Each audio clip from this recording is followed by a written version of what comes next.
शांत निरंजना नदी के किनारे बसे प्राचीन गया शहर में सिद्धार्थ नाम का एक युवक रहता था। सिद्धार्थ शाक्य वंश के राजकुमार थे, जो प्राचीन भविष्यवाणियों के अनुसार महानता के लिए नियत थे। छोटी उम्र से ही सिद्धार्थ ने बहुत करुणा और बुद्धिमत्ता दिखाई, फिर भी उनका दिल महल की दीवारों के पार देखी गई पीड़ा से बोझिल था।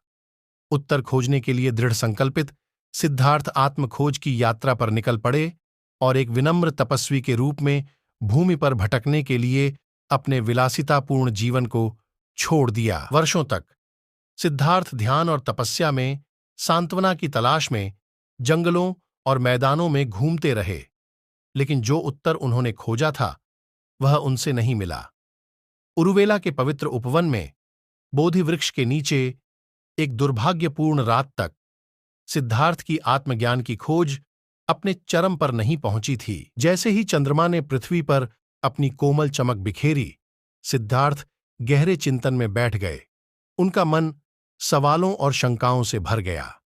तभी इच्छा और प्रलोभन का अवतार मारा उनके सामने प्रकट हुआ, जो आत्मज्ञान की उनकी खोज को विफल करने की कोशिश कर रहा था। मारा ने भ्रम और विकर्षणों का तूफान लाया, लेकिन सिद्धार्थ दृढ़ रहे। उनका संकल्प अटल रहा।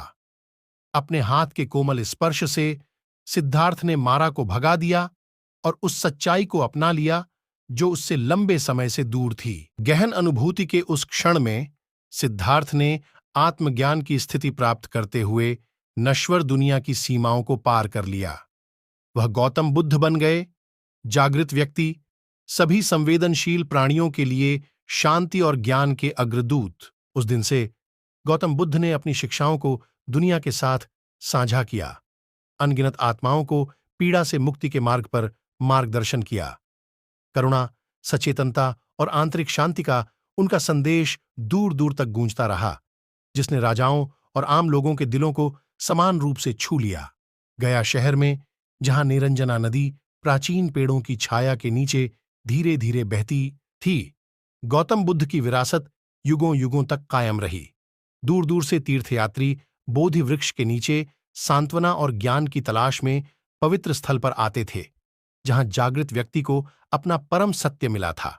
और इसलिए आत्मज्ञान के शाश्वत क्षेत्र में गौतम बुद्ध की कहानी आशा और प्रेरणा की किरण बनी रही। दृढ़ता, करुणा की शक्ति और भ्रम से बंधी दुनिया में सत्य की खोज का एक प्रमाण। समाप्त।